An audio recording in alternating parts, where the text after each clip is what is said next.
In March of 2012, BioWare released Mass Effect 3, their much-anticipated conclusion to a trilogy of action RPGs. Early positive reviews soon gave way to a far more venomous anger, as fans reached what was widely derided as a wholly disappointing conclusion. To get into the specifics of why this ending was so hated would involve really diving into the minutiae of the Mass Effect world, but there were two main sources for disappointment. The first was that BioWare had ended its fun, Star Trek-style sci-fi romp in a dark and confusing haze of misery, and second, that a series which was defined by letting players shape the story ended in virtually the same way for everyone. The only significant difference being which color of explosion you got in the last cutscene. Before long, internet petitions demanded BioWare change the ending. Fan theories argued that the final minutes were really a canonical hallucination and an effort at mind control by the series' villains. Some concerned fans even involved the Federal Trade Commission and the Better Business Bureau. What was called the Retake Mass Effect campaign was alive. I know this because I was there. Come on! I was one of the many fans who felt the disappointing sting of Mass Effect 3's ending, and felt I was owed something better. Granted, I didn't actually do anything other than sign a change.org petition and watch some YouTube videos, but I was very much of the opinion that we fans who had invested so much of our time and passion into shaping the Mass Effect story deserved a proper ending. Quick aside, but the night I beat Mass Effect 3 was the same night I watched Ratatouille for the first time, and I remember sitting there trying to be grumpy about Mass Effect, but at the same time also being enchanted by this rat becoming a gourmet chef. This notion of fan entitlement was not invented by Mass Effect, nor is it unique to the internet age. Instances of fan outcry go to at least as far back as 1893, when Sir Arthur Conan Doyle killed off Sherlock Holmes. All manner of Annie Wilkes behavior has been exerted since then, over everything from who should play Scarlett O'Hara, to lamenting the casting of Mr. Mom as Batman. The internet did not invent the problem, but it did exacerbate it, with fans now able to voice their anger and frustration with great ease and force, often with the benefit of anonymity too. That fans took to the internet to bemoan the ending of Mass Effect 3 was not novel, nor even was the scale and ferocity of the outrage. But what was novel was BioWare's response. Rather than stand by their artistic vision, BioWare announced they would be offering a free expansion to Mass Effect 3 that would address criticism of the ending. By June, the extended cut was released. It took Doyle a decade to bring back Sherlock Holmes. BioWare relented in 3 months. Not that the extended cut really changed the ending, so much as it added more context and fleshed out plot points that were unclear, but the precedent had been set. If the fans cry loudly enough, creators will have to address them. Sure enough, we've seen the echoes of Retake Mass Effect throughout the decade in pop culture. Whether it's online movements to release mythologized director's cuts or petitions to have divisive works stricken from canon and remade, the demand to fix perceived mistakes with popular franchises has become a common response to a fandom's disappointment. I'm sorry, Paul, this is all wrong. What? You'll have to do it over again. It's not worthy of you. Throw it all out. The most extreme version of this, at least so far, is the delayed release of the Sonic movie to redesign the titular character after the first trailer was met with intense mockery. Though some saw the redesign as a victory for fan culture, others saw the move as yet another ominous sign of how fully franchise filmmaking is willing to yield to the demands of an angry fandom. And this trend is unique to franchises. Much as we might debate the ethics of Rodriguez's decision to apostatize, there wasn't demand that Scorsese remake Silence so Rodriguez holds to his religious convictions. Much as some writers have criticized Phantom Thread for potentially endorsing an abusive relationship, those same writers weren't starting change.org petitions demanding PTA show Alma leaving Reynolds in a sequel.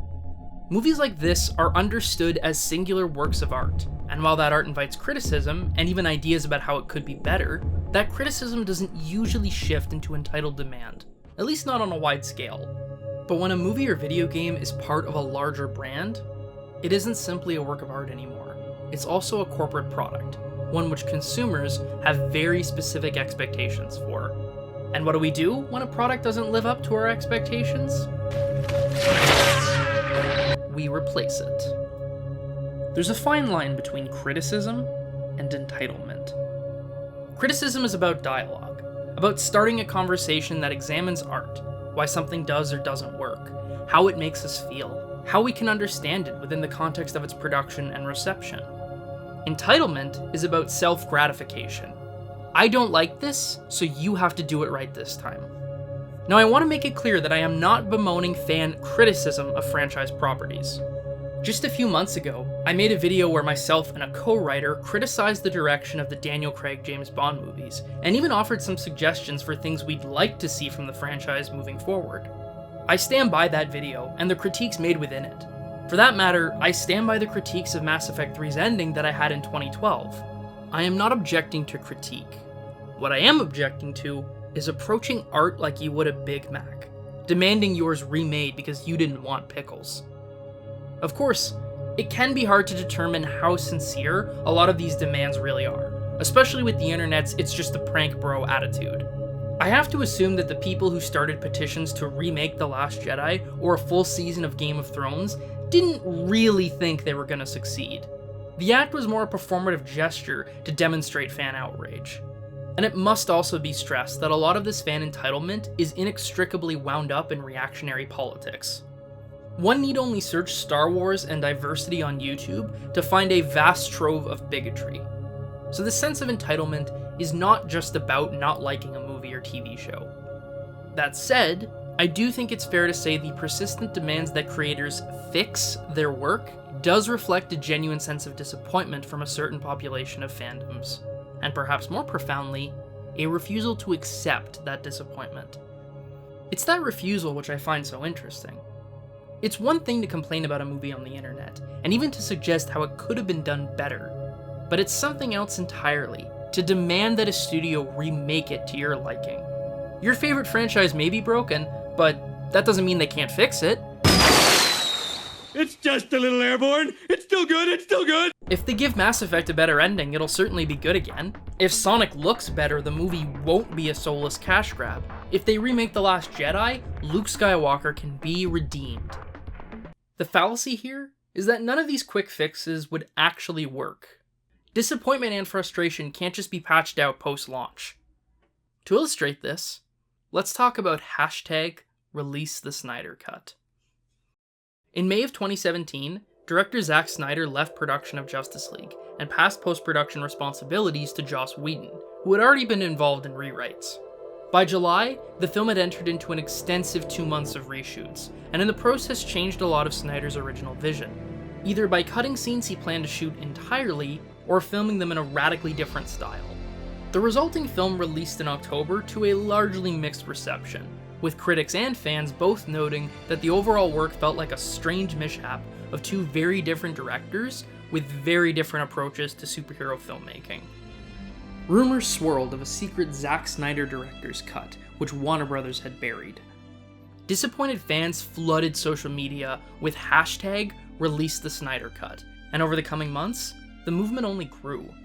The now expected fan petitions and letter campaigns eventually evolved into more elaborate publicity stunts, like paid billboards and bus stops. It should be noted that while such fans ran the gamut from mostly harmless to serial harassers, the basic notion that the much mythologized Snyder Cut would be able to fix Justice League at all is highly dubious.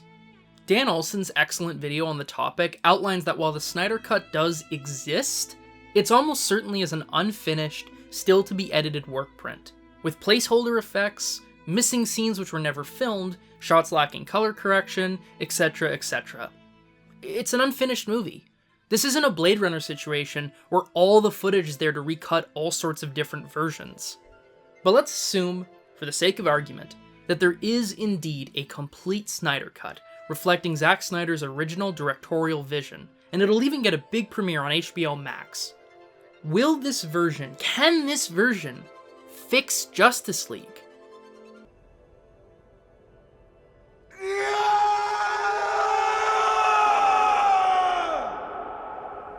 Absolutely not. All the evidence suggests Snyder's vision was every bit as overbloated and messy as the final product, crammed with underdeveloped characters and subplots existing mostly to set up future movies. Future movies which at this point are no longer happening. Snyder's cut doesn't alter as much as add. The basic story structure and villain is the exact same. You just get more of it. Not just more detail and backstory on the characters that made it into the final cut, but more characters, period. Darkseid, Desaad, Nudis Velko, The Atom, Eleanor Stone, Iris West, Martian Manhunter. Because if Justice League needed anything, it's more characters.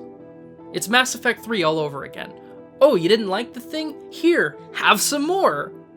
The best you could hope for from a Snyder Cut is a more consistent tone, but even that seems somewhat unlikely. Snyder had already made efforts to lighten things up after the negative response to Batman v Superman, and Whedon was also brought on board for rewrites before Snyder had left.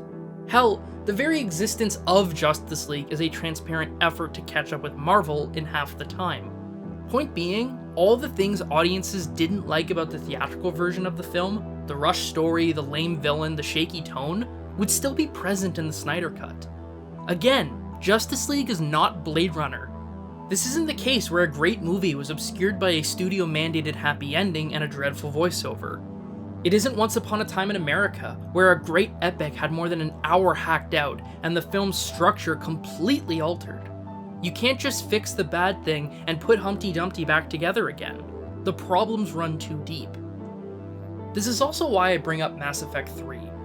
A common expression in the weeks after release was, quote, Mass Effect 3 was great until the last 15 minutes. Something Reykjavik demonstrates in his years later series was never really true. Though the game has some serious highs, it's also full of compromises in gameplay, contrivances in writing, and hobbled together level design, born from a rush production and a publisher unwilling to give the project the full amount of time that it really needed. The ending may be the most egregious manifestation of these problems, but those problems don't just go away with a better ending. Like Justice League, Mass Effect 3 can't just be quickly fixed. And moreover, they probably shouldn't be. What unnerves me so much about this current era of fan entitlement and demands to fix supposedly broken franchises is the inability to process disappointment. A bad movie isn't a bad movie, but a poorly made product. And like a Big Mac, if yours wasn't made right, you tell them to fix it. You forgot the pickles! But that's not how art works. Art may require an audience, but it does not require subordinating itself to the precise whims of everyone who consumes it. Art inspires, art challenges, art confronts, and sometimes, art disappoints. No one wants to be disappointed, but disappointment is a valid part of the human condition, and some art is going to reflect that, whether intentionally or not. Hating a movie is okay. I'd even go as far as to say it's essential sometimes, and it's important to accept this. Which is not to say you should just happily consume any and every piece of media that falls your way. If you really hated Mass Effect 3 or The Last Jedi, or any other piece of media, there are all sorts of constructive things you can do with that emotion. Discuss the thing with your friends, comment on message boards, write a critique, write fan fiction, hell, make your own movie if you're really inspired. Or you can make a YouTube video complaining about the thing on the internet. Nothing wrong with that. If you don't like pickles, you should absolutely say so. Still no pickles! Just don't think that means you're owed a better burger.